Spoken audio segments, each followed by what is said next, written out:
ಬೆದರದಿರುಗಾಳನು ಕ್ಷಮಿಸಿಗೆ ನೀ ತಮ್ಮ ವಿಗ್ರಹ ಬಹುದೆಲ್ಲ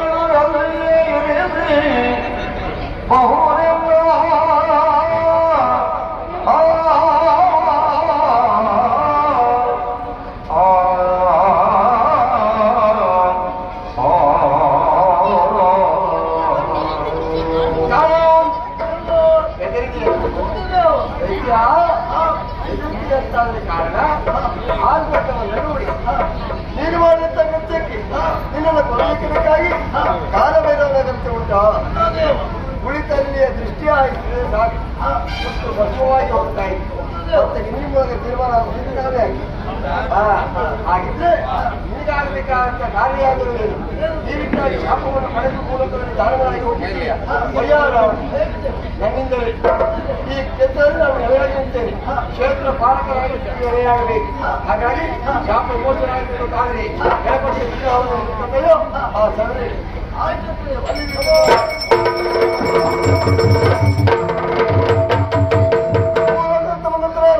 ಸತ್ಯ ಧರ್ಮಪತ್ರವನ್ನು ಹಂಚಿಕೊಂಡು ಆ ಸ್ಥಳದಲ್ಲಿ ಸ್ಥಿರವಾಗಿ ನೆಲೆಯಾಗಿ ಇರುತ್ತೇನೆ ಅಂತಹ ಸಂಚಾರದಲ್ಲಿ ನೇಮವನ್ನು ಸಂಚಾರವನ್ನು ಕಲ್ಪಿಸಿಕೊಡ್ತೇನೆ ಅಲ್ಲಿವರೆಗೆ ಕೈಲಾಸವೇ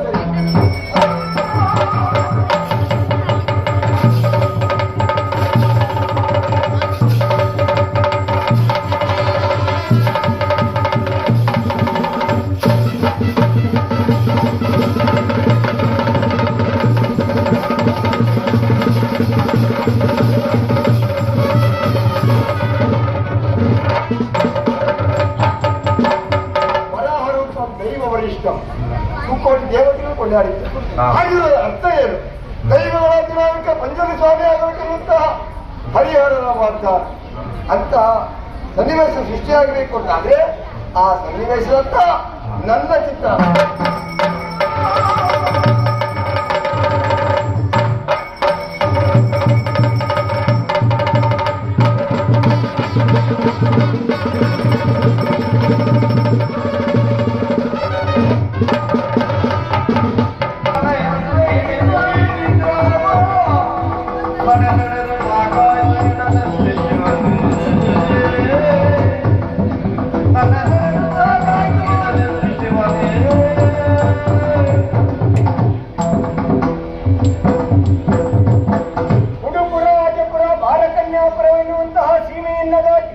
ಸೀತಾ ನದಿಯನ್ನು ಉತ್ತರಿಸಿ ಅನೇಕ ದೂರ ಸಾಗಿ ಬರುತ್ತಿರುವಂತಹ ಕಾಲದಲ್ಲಿ ವಿಶಾಲವಾದಂತಹ ಬಯಲು ಪ್ರದೇಶ ಈ ಬಯಲು ಪ್ರದೇಶದ ಮಣ್ಣನ್ನು ಬಿಟ್ಟಿದಾಗ ಯಾಕೆ ಹೀಗೆ ಸಿಂಗಾರದ ಹಾಳೆಯಷ್ಟು ಹಗುರವಾಗಿರುವಂತಹ ಈ ನಿರ್ವಿಘ್ನದಾಯಕನ ವಿಗ್ರಹ ಅತಿಯಾಗಿ ಭಾರವಾಗತೊಡಗಿದೆಯಲ್ಲ ಶಿವನಾನತೆಯು ಹಾಗೆ ಆಗಿದೆ ಎಲ್ಲಿ ಭಾರವಾಗಿರ್ತದೋ ಅಲ್ಲಿ ಅವನನ್ನ ಪ್ರತಿಷ್ಠಾಪನೆ ಮಾಡು ಎನ್ನುವುದಾಗಿ ಚಡಿಗರ ಕೇರಿ ಎನ್ನುವುದಾಗಿ ನಾಮಫಲಕ ಕಾಣ್ತಾ ಉಂಟು ರಾಮಯ್ಯ ಚಡಿಗರನ್ನು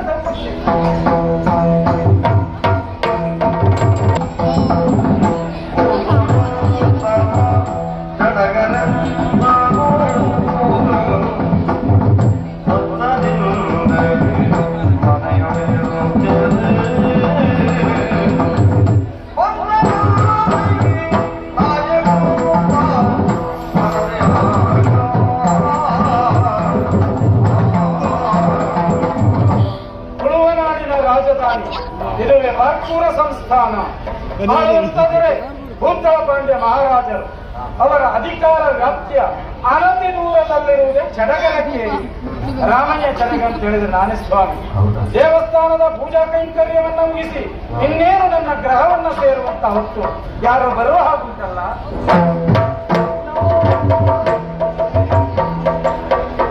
ಅಪರಿಚಿತ ವ್ಯಕ್ತಿಗಳು ನಿಮ್ಮ ಆಳಂಗ ವರ್ಚಸ್ಸು ತೇಜಸ್ಸನ್ನ ಗಮನಿಸಿದಾಗ ವೀರ ಪುರುಷರು ಎನ್ನುವುದಕ್ಕೆ ಎರಡು ಮಾತಿಲ್ಲ ಬಂದದ್ದು ರಾಮಯ್ಯ ಚಡಗರ ಮನೆಯವರೆಗಾಗಿ ಅಂತ ಮಹತ್ಕಾರ್ಯವೇನು ವಿಜಯನಗರದ ಸೇನಾಧಿಪತಿ ಒಳಪಟ್ಟ ನಾಯಕ ಗಣಪತಿಗೆ ಮಂದಿರವನ್ನು ರಚಿಸುವ ಸಂಕಲ್ಪವನ್ನಿರಿಸಿ ಬಂದಿದ್ದೇನೆ ಈ ಪವಿತ್ರವಾದ ಕ್ಷೇತ್ರವನ್ನು ಇವನು ಆಯ್ಕೆ ಮಾಡಿಕೊಂಡಿದ್ದಾನೆ ಅವನಿಗೆ ಒಂದು ಮಂದಿರ ರಚನೆ ಮಾಡಿಕೊಡ್ಬೇಕು ನಾಯಕರೇ ದೇಶವನ್ನ ಕೊಡವನ್ನ ಸುತ್ತಿದವರು, ಕೋಶವನ್ನ ಓದಿದವರು. ಈ ಕೊಡ ಬ್ರಾಹ್ಮಣನಿಂದ ಒಂದು ದೇವಸ್ಥಾನ ನಿರ್ಮಾಣ ಕಾರ್ಯ ಸಾಧ್ಯ ಕೇಳ್ತೇನೆ. ಯಾಕಾಗುದಿಲ್ಲ? ಅತ್ಯಕಷ್ಟ ಪ್ರಭೇನ ಶಿಲಾಪವತಿ ಶಂಕರ.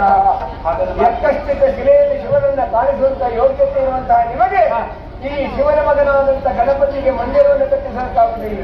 ನಾಯಕರೇ, ಊಟ ಹಾಕುವಂತ ಶಕ್ತಿ ಸಾಮರ್ಥ್ಯ ನಮ್ಮಲ್ಲಿ ಇಲ್ಲದೇ ಇರಬಹುದು.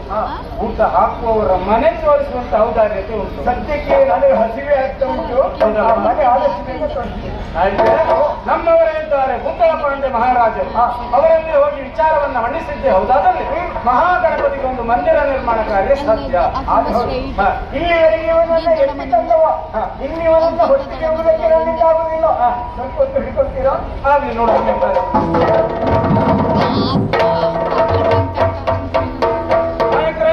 ಮಹಾಗಣಪತಿ ವಿಗ್ರಹವನ್ನ ಹಿಡಿದು ಒಂದಡಿಯು ಮುಂದೆ ಇಡ್ಲಿಕ್ಕೆ ನನ್ನಿಂದ ಸಾಧ್ಯವಾಗದೆ ಹೋಯಿತಲ್ಲ. ಒಂದು ಬಂಡೆ ಕಲ್ಲ ಮೇಲೆ ಆತನನ್ನು ಇರಿಸಿದೆ. ಈತನ ಸಂಕಲ್ಪ ಏನಿರಬಹುದು? ಇಲ್ಲೇ ನಾನು ನೆಲೆ ನಿಂತುಕೊಳ್ಳಬೇಕು, ಇಲ್ಲೇ ನನಗೆ ಗುಡಿ ನಿರ್ಮಾಣ ಆಗಬೇಕು. ಅದಕ್ಕಾಗಿ ಹೇಳಿದ್ವಿ ಸ್ವಾಮಿ, ಹಸಿವೆ ಆಗ್ತಿದೆ ಅಂದ್ರೆ ಹೊಟ್ಟೆಗಲ್ಲ, ಕರದಲ್ಲಿ ಅವನ ಭಾರ ಎನ್ನುವುದು ಹೆಚ್ಚುತ್ತಿದೆ. ಈ ಭಾರವನ್ನು ಇಳಿಸಬೇಕು ಎನ್ನುವುದಾಗಿ ಆದಷ್ಟು ಬೇಗನೆ ಈ ವಿಚಾರವನ್ನ ಅರಸರಲ್ಲಿ ಹೋಗಿ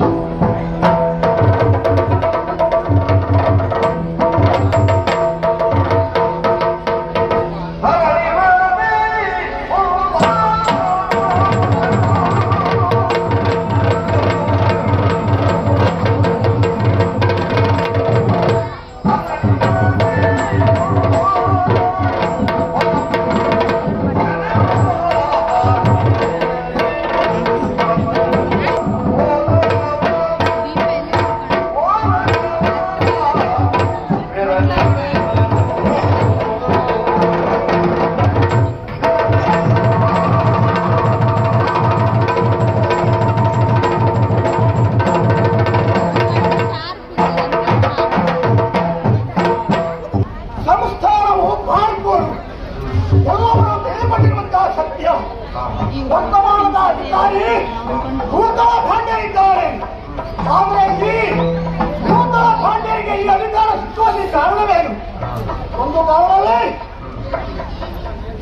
ವಿಜಯ ಪಾಂಡ್ಯ ಮಹಾರಾಜರಲ್ಲಿ ಯಾರನ್ನ ಆಳುತ್ತಾ ಇದ್ದವರು ಸನ್ನಿವೇಶ ಆಗುವಲ್ಲಿ ಒಂದೇ ಒಂದು ಕಾರಣವಾಗಿದೆ. ಉದ್ಯೋಗ ಅವಕಾಶಕ್ಕೋಸ್ಕರವಾಗಿ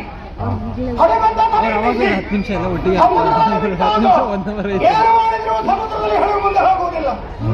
ಹಾಗಾದ್ರೆ ಇದಕ್ಕೆ ಏನು ಕಾರಣ ಅಂತ ಆಳುವಂತ ಸುತ್ತಿರುವಾಗಲೇ ಉಂಟಾದರೆ ಎನ್ನುವಂತಹ ಭೂತಾಗಿ ಕಾಣಿಸಿಕೊಂಡಾಡಿದಂತಹ ಮಾತು ನರವಳಿ ಕುಳದಲ್ಲಿನ ಮುಂದೆ ಹೋಗುವುದಕ್ಕೆ ಸಾಧ್ಯವೇ ಇಲ್ಲ ಆಡುವೇನುವುದಾಗಿ.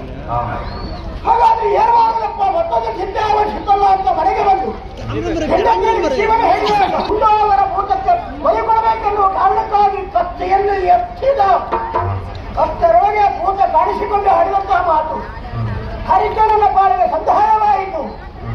ಹಾಗಾದ್ರೆ ನನ್ನ ಇನ್ನೊಂದು ಮಾತನ್ನು ನಡೆಸಿಕೊಡಬೇಕು ಎನ್ನುವುದಾಗಿ ಇನ್ನು ಮುಂದೆ ಬಾರ್ಪೂರಿನಿಂದ ಚನ್ನಗಿರಿಯವರೆಗೂ ಕೂಡ ಹಳೆಯ ಸಂತಾನದ ಕಟ್ಟೆ ಆಗಬೇಕು, ಹುಟ್ಟಿದ ಹೆಣ್ಣು ಮಕ್ಕಳಿಗೆ ಅಧಿಕಾರವಾಗಬೇಕು.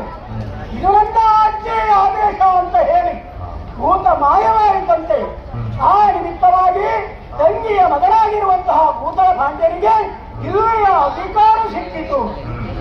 ಇದು ಸಿಕ್ಕಿದ ಅಧಿಕಾರ ಎನ್ನುವವರಿಗೆ ಸತ್ಯದಿಂದ, ಧರ್ಮದಿಂದ, ನ್ಯಾಯದಿಂದ, ನಿಷ್ಠೆಯಿಂದ ನಡೆಸಲೇಬೇಕಾದ ನನ್ನ ಕರ್ತವ್ಯ ಎಂಬ ಓಲಗವನ್ನು ಕೊಟ್ಟಿರುವ ಈ ಕಾಲಕ್ಕೆ ಅದು ಯಾರು ಬರ್ತಾ ಇರ್ಬೋದು?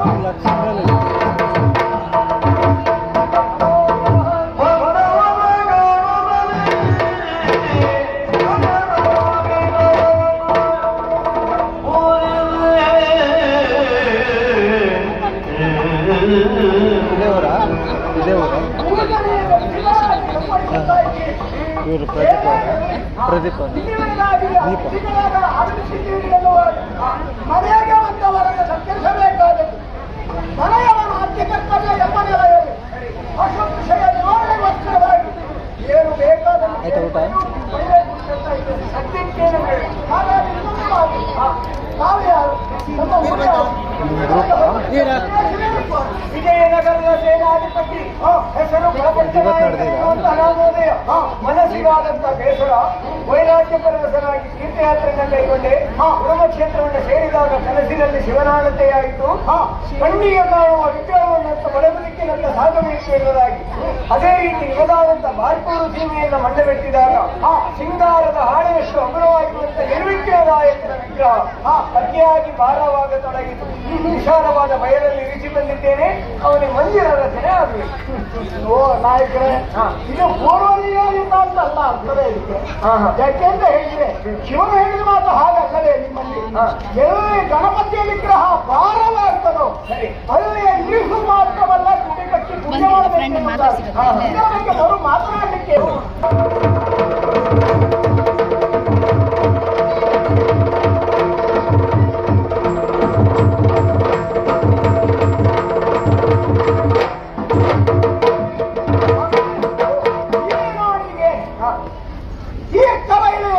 ಹೆಸರು. ಇದಕ್ಕೆ ಕಾರಣ ಒಂದೇ. ಏನು ವಿಷಯ? ಒಂದು ಕಾಣ್ತಾ ಇದೆಯಲ್ಲ ಸರೋವರ, ಅಲ್ಲೇ ಒಂದು ವಿಶೇಷ ಬಹಳಷ್ಟು. ಏನು ವೈಶಾಖದಲ್ಲಿ ನೀರು ಕಡಿಮೆಯಾಗುವುದು, ಮಳೆಗಾಲದಲ್ಲಿ ಆ ನೀರು ಹೆಚ್ಚಾಗುವುದು. ಆದ್ದರಿಂದ ನಾನು ತೀರ್ಥಾಂತ ಮಾಡಿಸಿ ಈ ಸ್ಥಳಕ್ಕೆ ತೀರ್ಥಬೈಲು ಅಂತ ಹೆಸರಿಟ್ಟಿದ್ದೇನೆ. ಅಲ್ಲಿ ನೋಡಿ.